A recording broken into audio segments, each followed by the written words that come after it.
It's the next day, and I find it beneficial to let the treats actually dry overnight, just for the air to dry it out so they get nice and crispy. As you can tell, Nutmeg is very excited about this.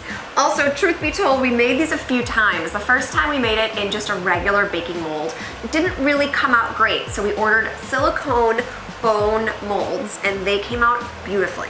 We also had some extra dough that we rolled out to make into a flat bone shape with a cookie cutter. And then we also have these, which is what the molds were from. Let's see what Nutty thinks.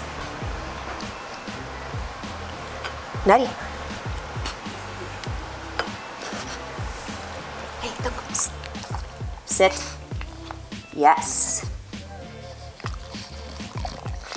Well, I would think that's successful. So if you want to make some really fun treats for your dog, also that are peanut free in case your house needs to be peanut free, then definitely check out this recipe. For more fun things, head to my Instagram, it's Drizzle Kitchen. You can also follow Nutmeg on his Instagram, which is Nutmeg the Frenchie, and hang with us for more really fun recipes for both dogs and humans alike.